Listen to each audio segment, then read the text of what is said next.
So the Dharma talk this evening is titled Addiction Awareness Meditation, talk number 2.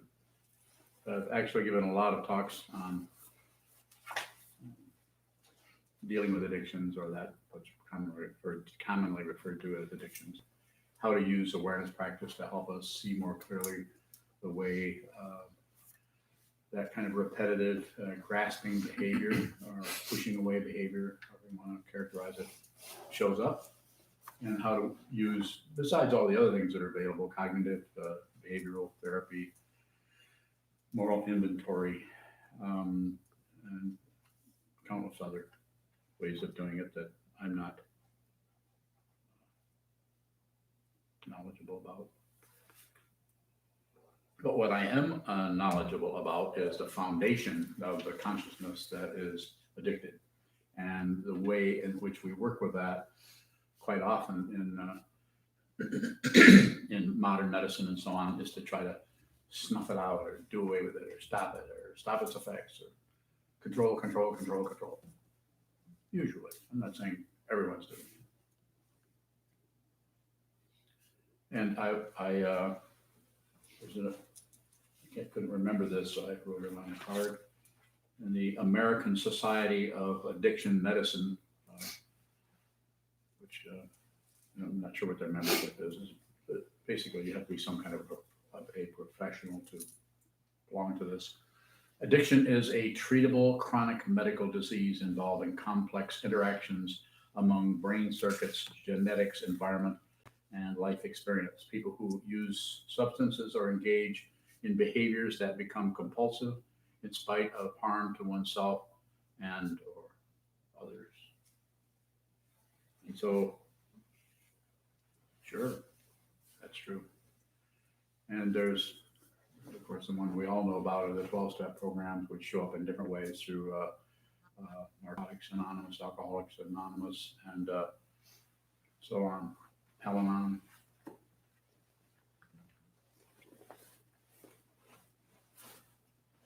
And so, having spent a lot of time teaching in a facility that talks about recovery, I'm not sure that if you can fundamentally recover, maybe.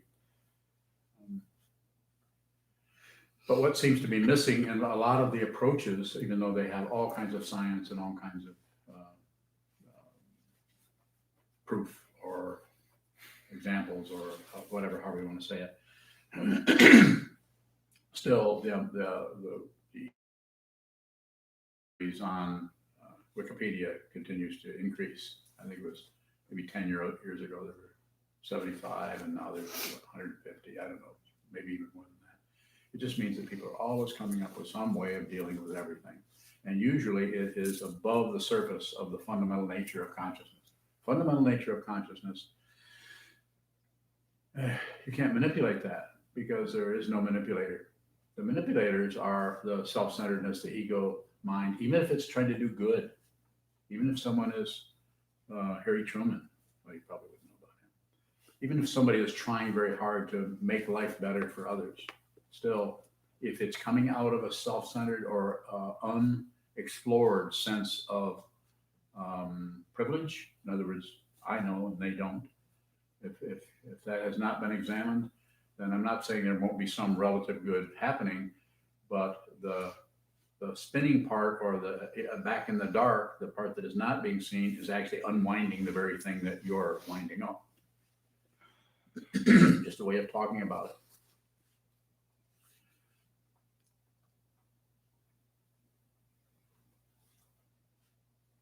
It seems to be necessary, beside maybe you're using a particular approach, maybe it's a 12-step program, or maybe it's other kinds of counseling, sitting in a group and discussing what's going on, talking to a counselor.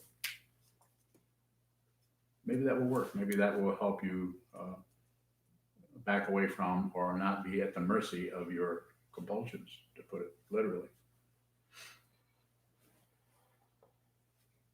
But so much of what is behind the simple thing of that person is addicted, or I can't stay away from this. I keep going to this. I keep trying to do this. But I'm sure we've noticed any of you who have some of those, and there probably isn't a person in this room, including yours truly, who doesn't have some kind of addictive behavior going on, some kind of can't quite stop doing that, or that may happen on lots of different levels. One of the levels it happens on is addictive thinking. And you may say, I may say, anybody may say, well, what's wrong with thinking about stuff as long as you don't do it?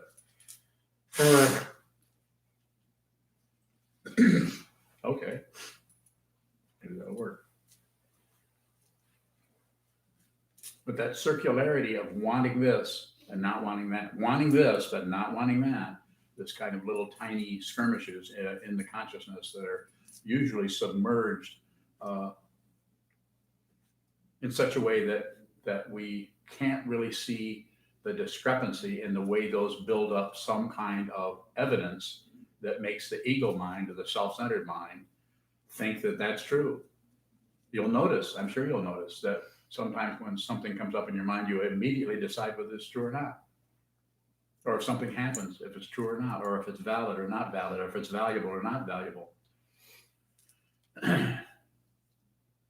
It's like the two types of awe. Sometimes hard to tell them apart. You know the two types of awe? Awful and awesome. You didn't know that. That was going to be the top title, but that's too corny. I'll save that for Disney World.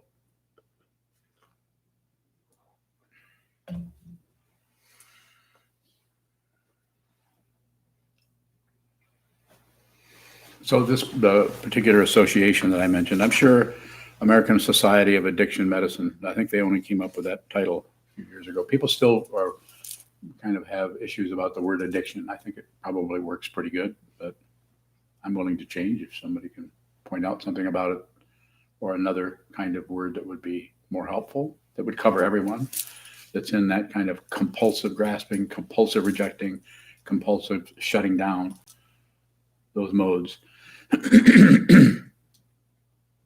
It's interesting that when someone gets onto something, they kind of tend to shut out everything else because they think that their way is the only way. They might not proclaim that, but that will be hidden in their descriptions, more than likely. So the intention here to encourage someone to train their mind, if they're having any kind of difficulty with anything, just the addiction to negative thinking, that things negative.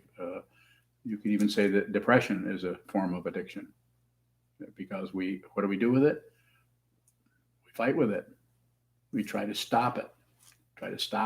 And you could take it the other way around and say one of the ways to stop your discontent, your negative feelings, your existential.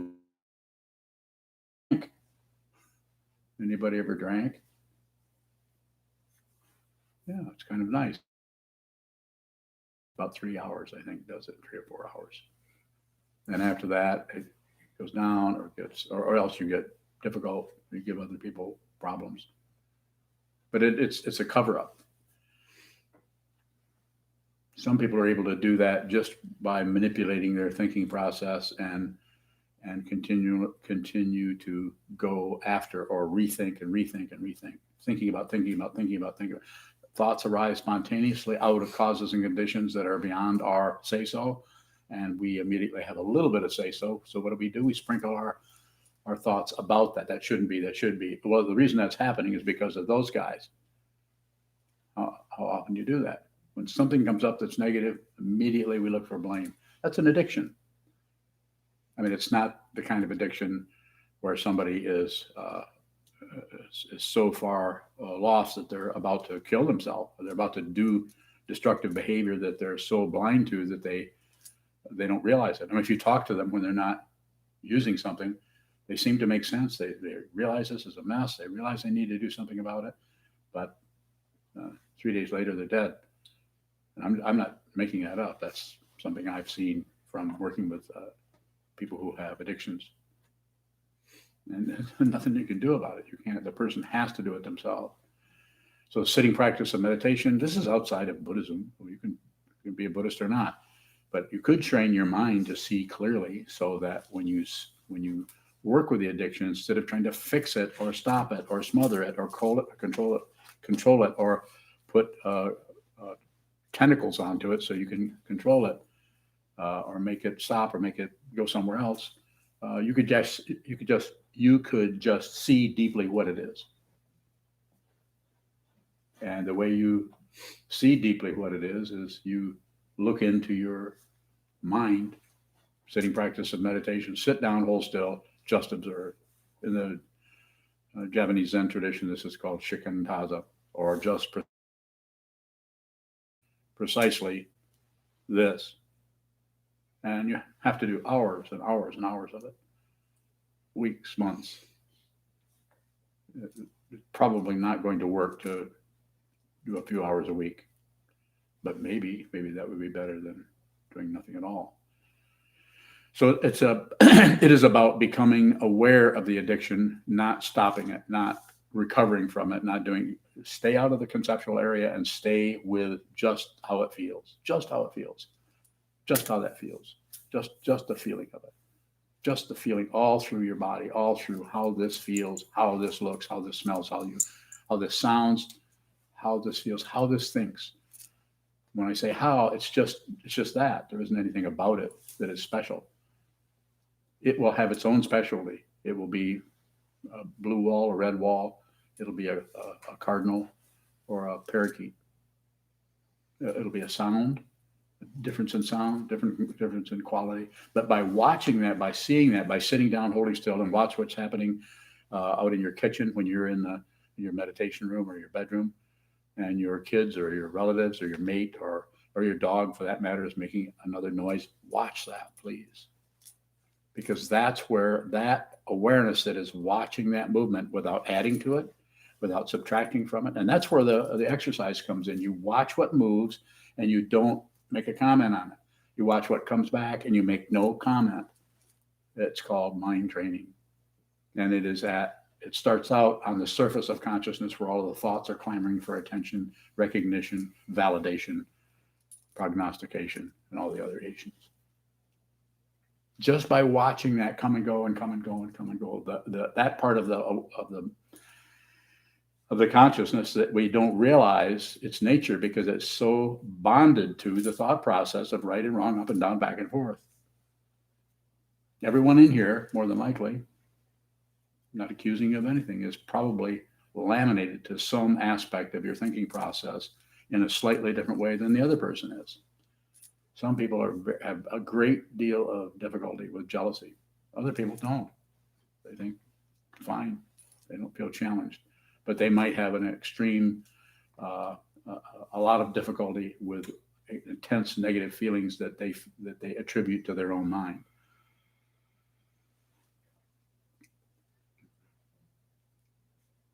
So sitting practice of meditation, along with maybe it's a 12-step program, maybe not. I don't necessarily recommend anything, but I wouldn't disagree.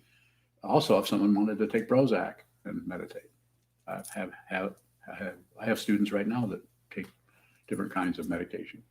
Not a problem. If somebody has been doing that a long time, I would say it might be a good idea once a year to stop for a week, see what happens. Stop for 2 weeks. Just so that you're not turning your entire mind consciousness and everything over to me or to somebody who's charging you $150 an hour. You don't charge that much, do you? Good. I might have to come and see you then.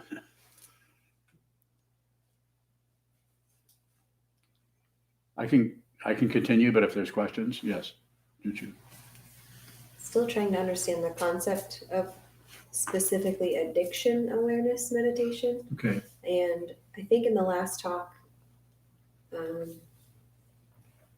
you said it's not the meditation that's changing, it's just the focus. So the practice of meditation that you're talking about here is the same that we do here, shikantaza, zazen, just observing. The basic sharpening of the awareness is very similar, except in zazen, or as a practicing Buddhist or a student of the Buddha's Dharma or the Buddha's truth or awakened truth, it's the same situation.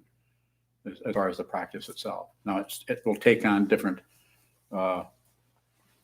levels or forms due to one's conceptualization, that aspect. I don't want to get too much into Buddha Dharma, but form, feeling, perception, formation, which is the thinking process, and consciousness. What comes into the formation of the thinking process or consciousness in terms of concepts are the Buddha's teaching. And what would come in there in terms of someone not studying the Buddha's teaching, pardon me, maybe they may engage with Buddhism, but they also may engage with whatever. Maybe they're doing a 12-step program, not Buddhism at all. That's a different approach. Maybe they're a Christian. Maybe there's no religion. Maybe the concepts are working for just the conventional concepts of depression and so on. Go ahead. So if someone maybe doesn't have a problem with addiction per se, but their difficulty is with anger, could we say that their practice would look more like anger awareness meditation? Well, it could be that, but chances are, pardon me again, chances are it would be seeing how they're addicted to the anger. The emotion comes up that is triggered by something out here.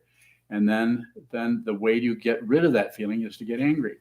And the way you to get rid of the anger is to blame. So anger is the first, the frustration with it comes first, and then the anger, the resentment comes up. And then in order to get rid of that, we have to find a cause, or we don't. Maybe we just stay there and boil. But chances are we're going to start blaming ourselves. I'm a terrible person. I can't control my anger. Or if they wouldn't do that, then I wouldn't have this problem. So blaming someone. Is that what you're asking about? Go deeper if you can, and I'll continue to blow my nose. I wonder if I would have blown my nose. I'm probably addicted to blowing my nose. But I wonder if I would blow my nose out in the hallway maybe 15 times before I come in here, then that would help.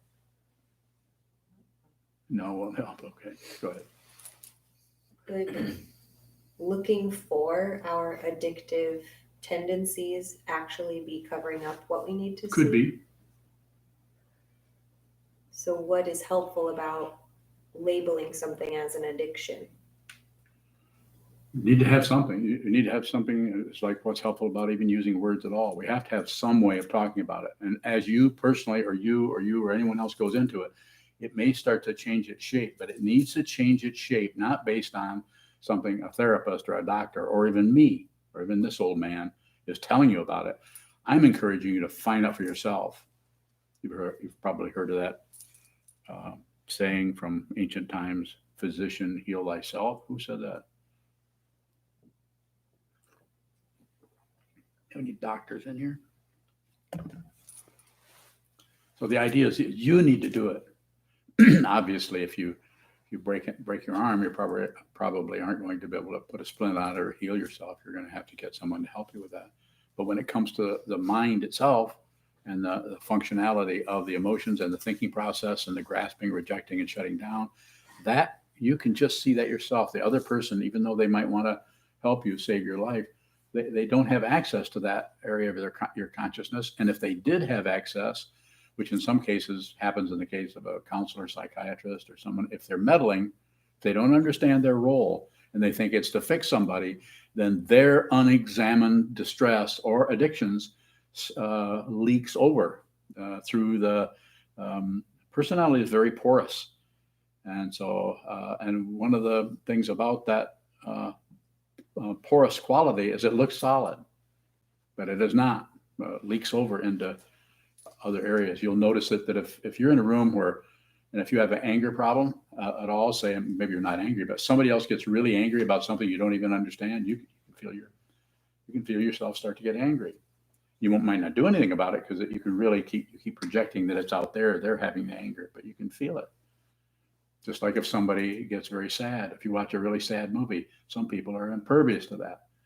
They don't weep or cry or feel sad or anything because they've shut down on that, so they don't see it. this doesn't mean that's right or wrong. I'm not going there. Further?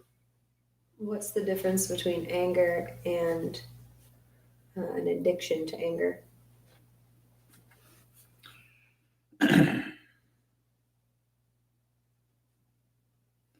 Well, the anger is just a raw energy coming out that wants to kill or wants to stop or end or extreme opposition. And the addiction part, which is true in any case, you could use addiction in just about any kind of anger, is that the negative feeling that comes up before the anger is not anger, it's ignorance. You're ignoring the open, spacious dimension of your mind. And you think there's something needs to be hammered at because you cannot handle that open dimension. And what is it that can handle the open dimension? The assumption that you are somebody that needs protection. This is called, simply put, ego. So this is why everything comes back to, as far as this tradition, we're speaking of a spiritual path, but I'm endeavoring to talk about meditation so that it could be used for people to lighten up on themselves. They don't have to necessarily become a Buddhist. I think it helps because it gives you a strong backbone for riding that kind of a antelope into the dark. Without that, you might have to walk. Pardon the images of going into the darkness. Yes. At the beginning of the talk, you used the phrase, the foundation of the consciousness that is addicted. Is it the consciousness that is addictive? An aspect of the consciousness in our tradition is called the seventh consciousness, or the klesha mind, or the conflicted mind. We have 8. We have the first 5 sense consciousnesses rather. Then we have the thinking mind, which is just like something that's running the whole program, keeping the right gear turning in the right direction. At the same time, this is heating up, that's cooling off, making everything work. Thinking process, and then the 7th consciousness is that part of the paranoid mind that thinks something's up, something's wrong, something could be threatened, we need to protect ourselves. It's as Trungpa Rinpoche, my Dharma teacher, said, it's like a paranoid insurance policy. We buy into that so that if anything comes along, we got some kind of defense, and that will show up in the form of blaming somebody. It'll show up in the form of blaming yourself. Either way, this is blaming somebody else is pride. Blaming yourself is shame. But both of them are misunderstandings, and they're misunderstandings based on an identity that hasn't been seen to be unreal. That the thing that a person usually looks for is, well, if it's unreal, I'll notice that it's unreal and I'll stop believing it. When in actuality, it might seem more real.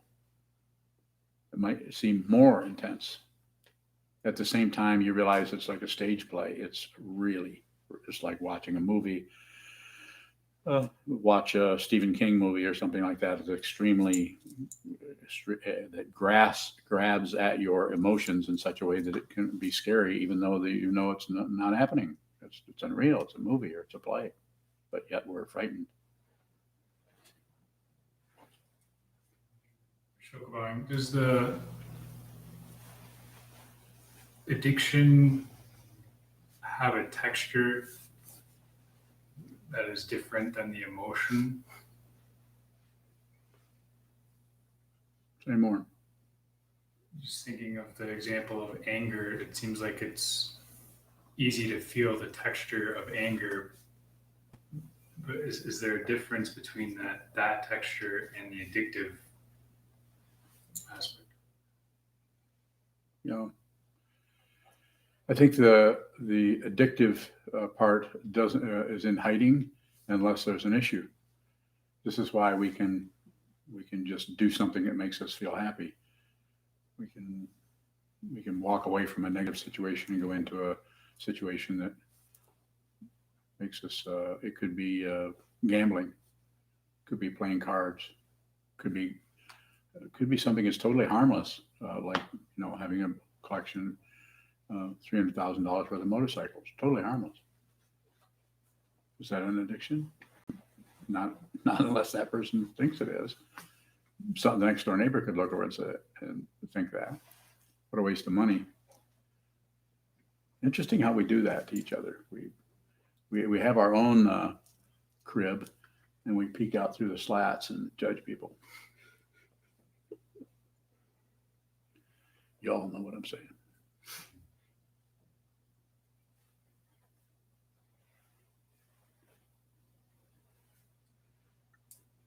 Danny, you have a question? I thought you did last week. I'm too tired to think of questions right now. Oh, addicted to sleep. Yeah. That's good. I'll catch you next time. Yes.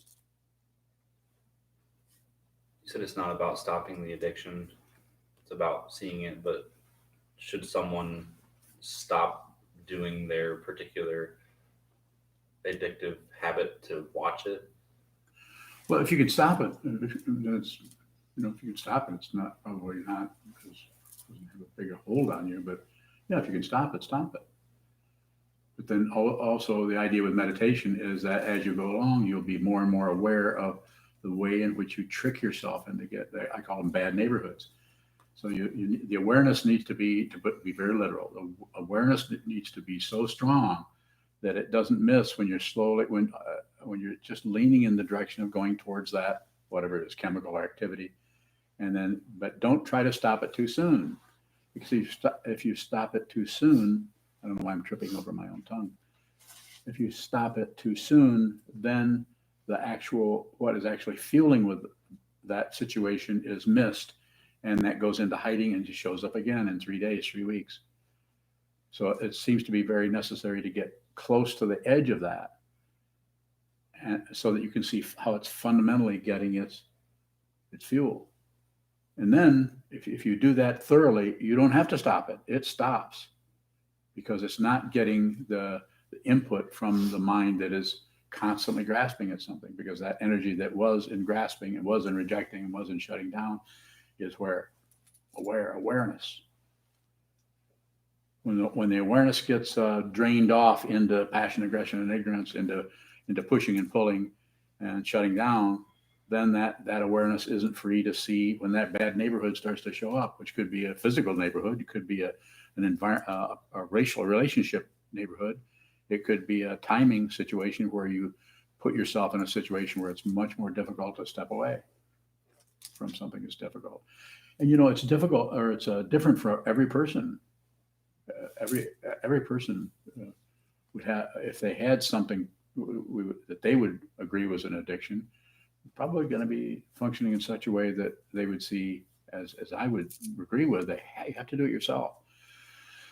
All the sitting practice of meditation does for you is help you strengthen to put it literally, the witnessing part of the mind, without the thought patterns hooked on and attached, the judgments, the ideas,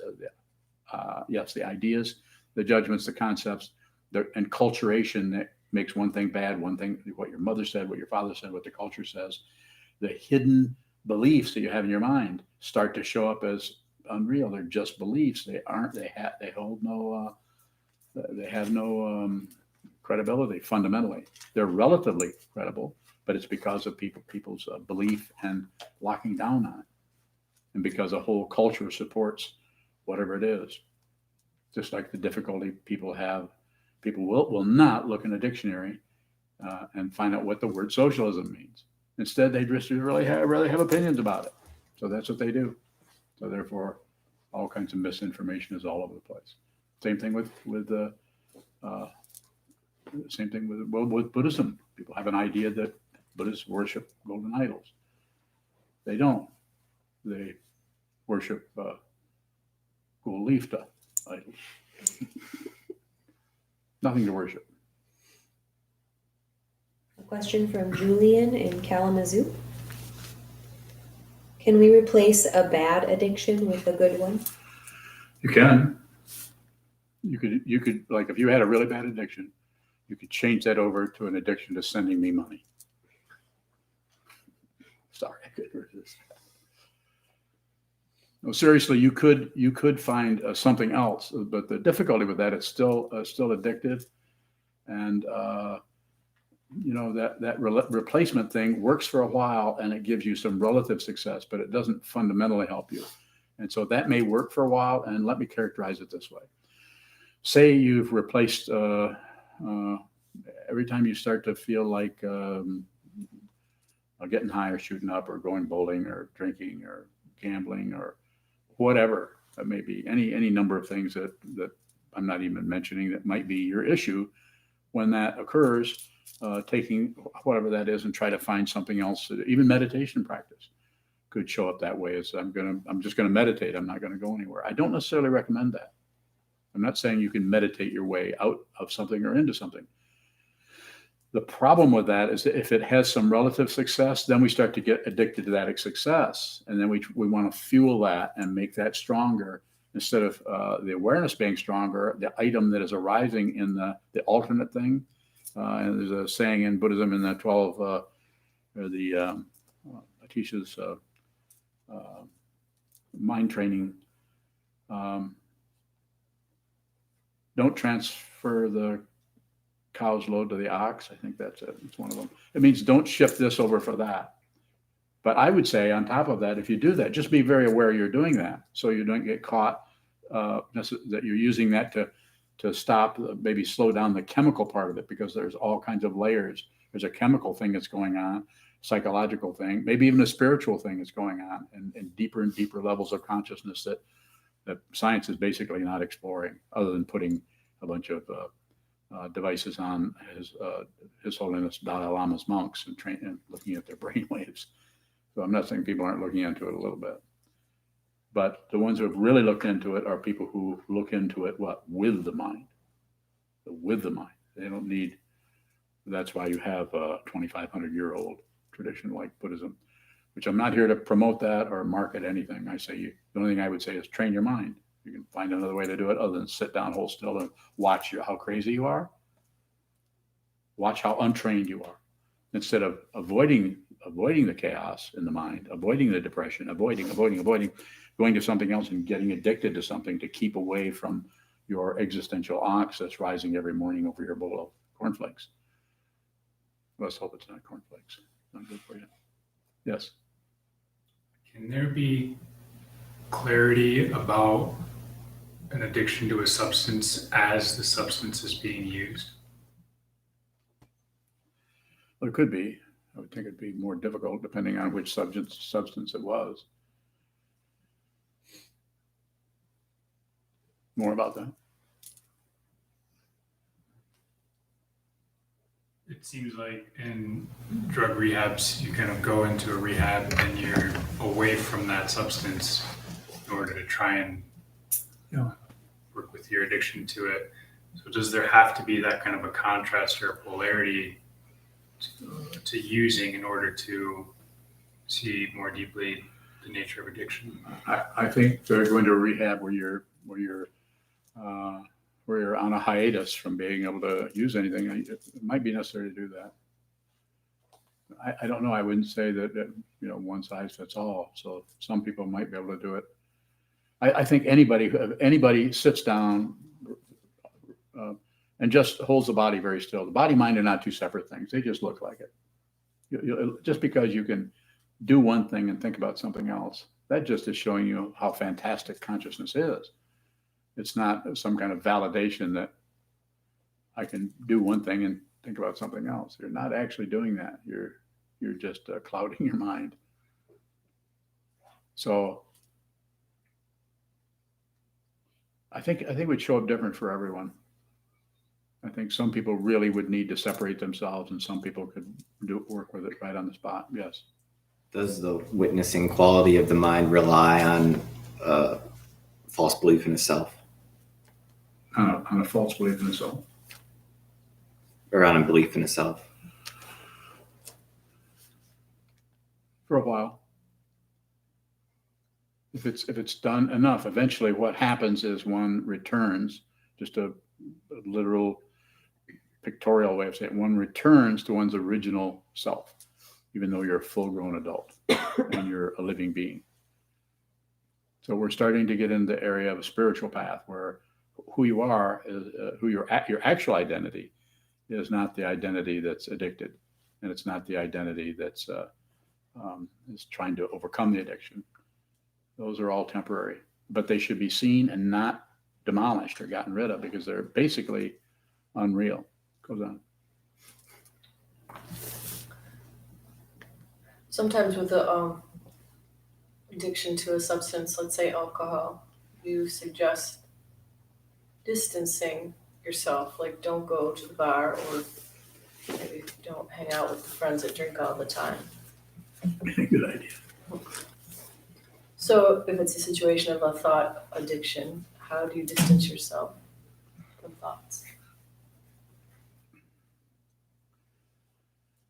So in that case, because we're not talking about physical situation, would be to sit down and watch the thoughts. It's called sitting meditation. Sit down, hold still, watch the thoughts come and go, so you can begin to see the fundamental discrepancy that is there, and you have to see it. You have to see it. Somebody, I can tell you about it, and I do all the time, and yet, because of our habituation to clinging to somebody, that somebody clings to that, and then we cling to somebody, and then someone clings to ideas and concepts and ideas and opinions and judgments of ourselves and others, and our whole life is totally missed because we're busy fighting it off. And we might be fighting it off by clouding our minds day after day after day with chemicals. And even though we might know that and see that, we're so enamored of that kind of feeling that we can't stop it without some kind of help. And that help can show up in different ways. It might be a therapist, it might be a meditation practice, it might be a little bit of each. So if we're addicted to alcohol, we haven't had it in a while, the space between us and the bar is kind of a comfort, or there's less tension there. How can we appreciate or be supported by the space between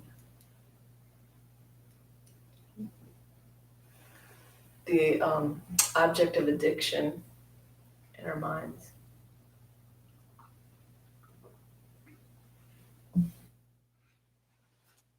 I'm not tracking your question. Maybe you could paraphrase it. It's easier to appreciate the physical distance between something and what you're physically addicted, but when you're working with addiction to thoughts, they're so close. Is there Okay. going to be a recognition between the distance? I don't know. What do you think?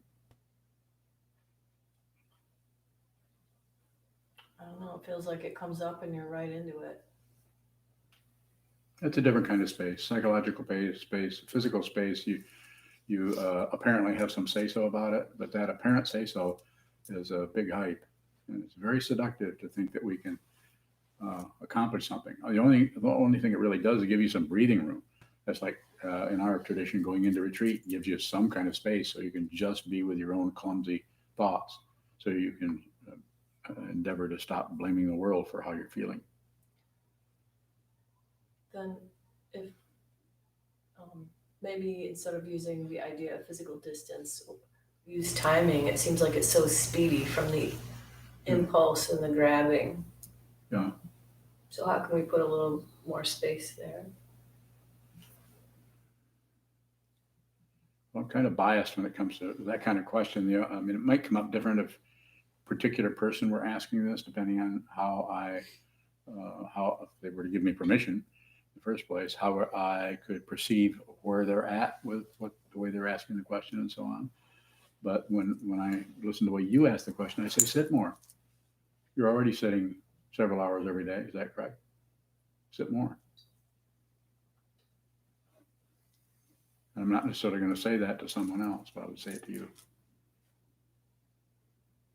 Would you like to go into a month-long solitary retreat?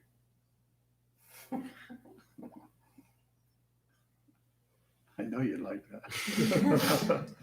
No, you're not going to get away from this place that easy. Yes. Follow-up question from Julian. Yes. Can we replace anger with love?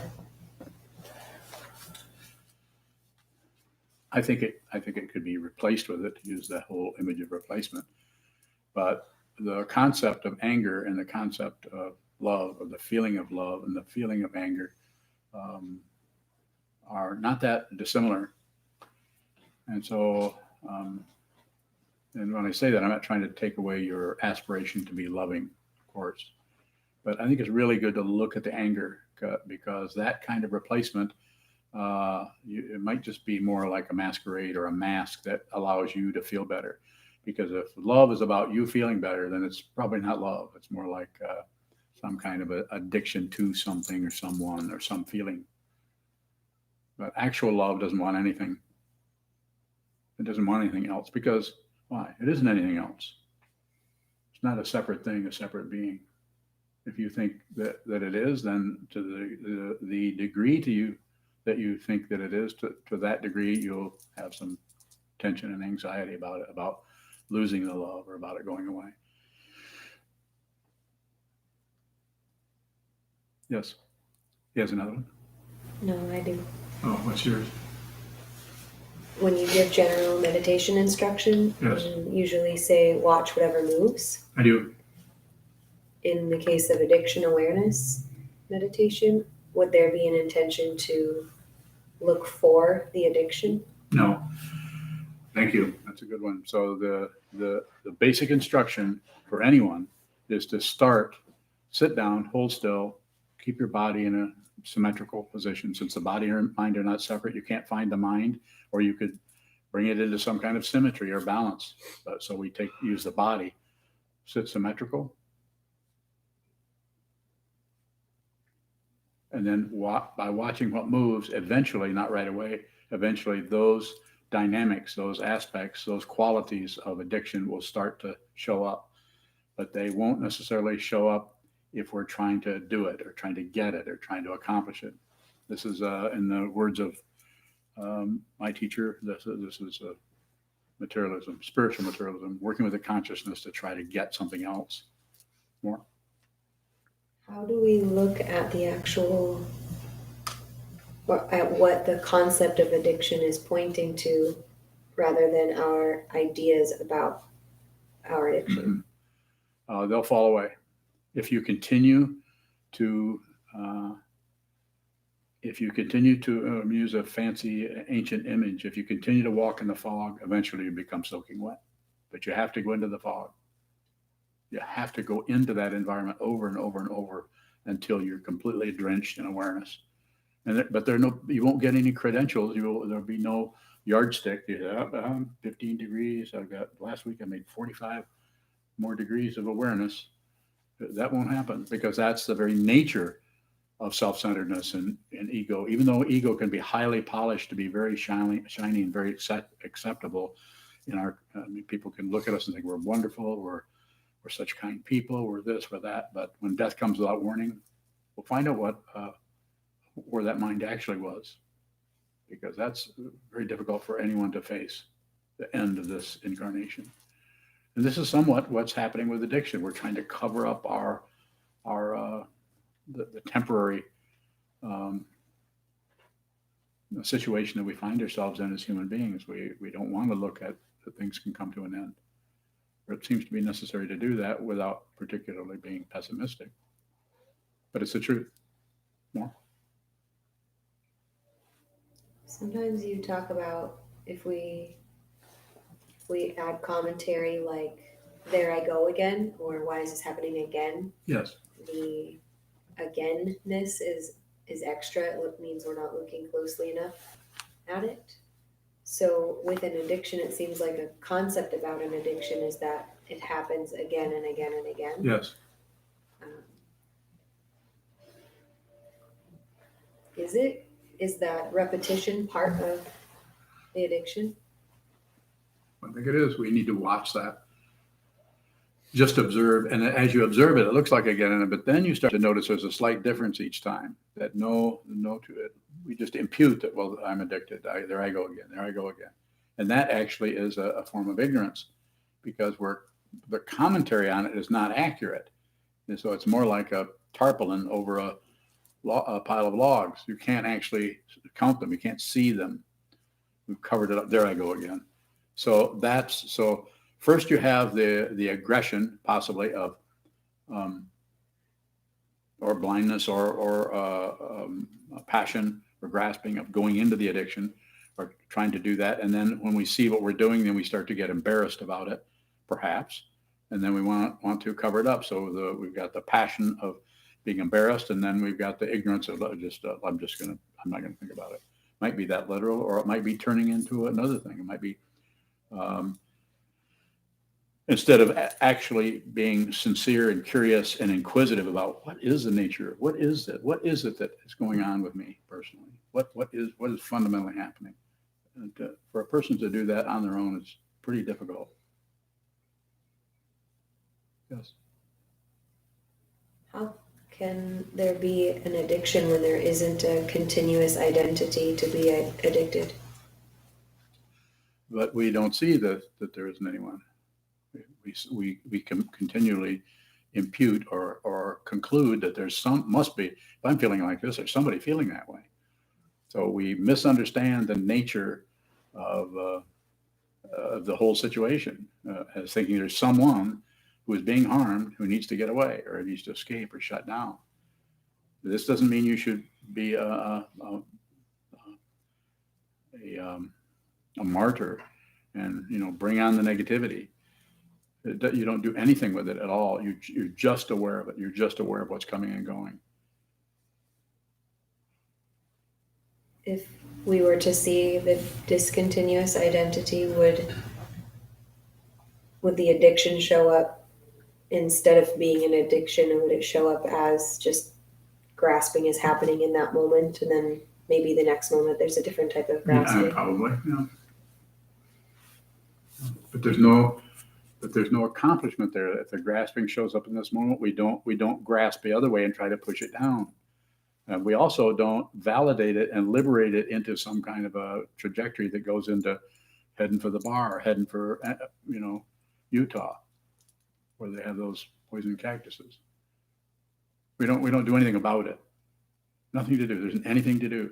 So then all the emotions, all the feelings that are coming and going that actually don't belong to a self start to appear. So things could get you could say worse, but not if you see what this is. If you see what this is, you're fearless. I don't know of another word to say it. You're free and you're fearless. So this doesn't mean you can't be frightened, relatively speaking, but there's no ongoing fear that's running your life or ongoing depression or ongoing anything. Nothing is ongoing. And if it shows up, it just finds an empty house. It can't find somebody that'll agree with what that feeling is or take ownership of that feeling.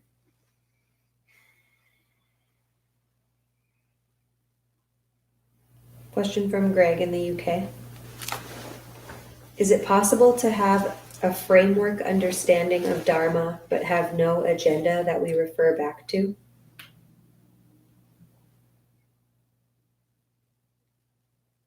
I don't know.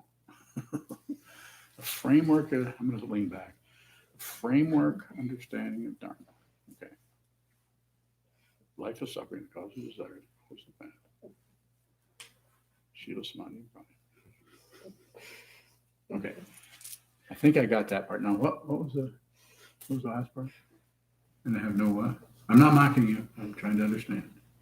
Is it possible to have a framework understanding of Dharma but have no agenda that we refer back to? Okay.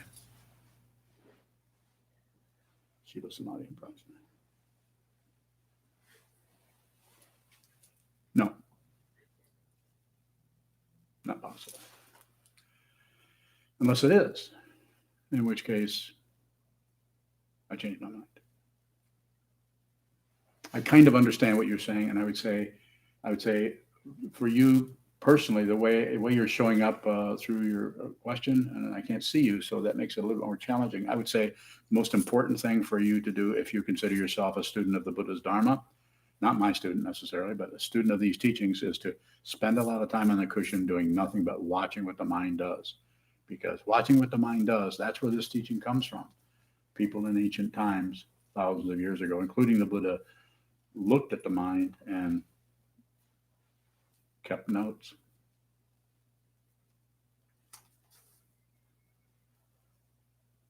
Any further questions?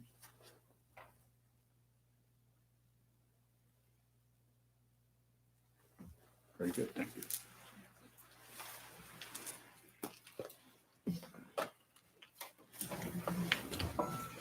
We'll stand and dedicate the merit in the back of our pamphlets.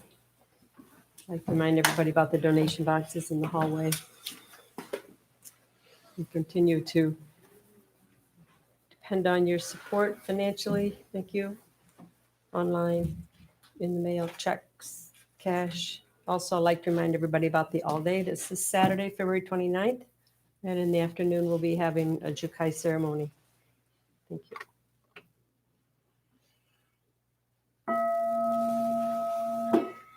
May the merit of this penetrate into all places so that we and every sentient being together can realize the Buddha's way.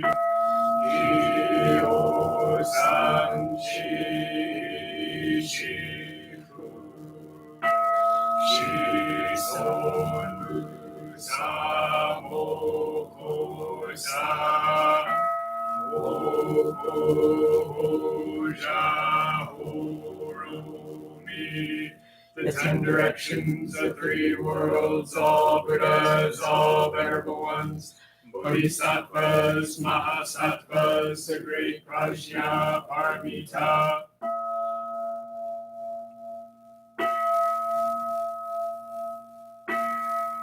O Buddhas and Bodhisattvas of the 10 directions and the 3 times, please hear us. Please come down out of the light and protect Sokukoji Buddhist Temple Monastery, its buildings, gardens, and all adjoining areas from any and all dark or negative energy. Remove and dissolve any negative energy or devices. Fill everything and everyone with light. Please shield and protect with light our teachers, monks, students, and all practitioners of the Dharma.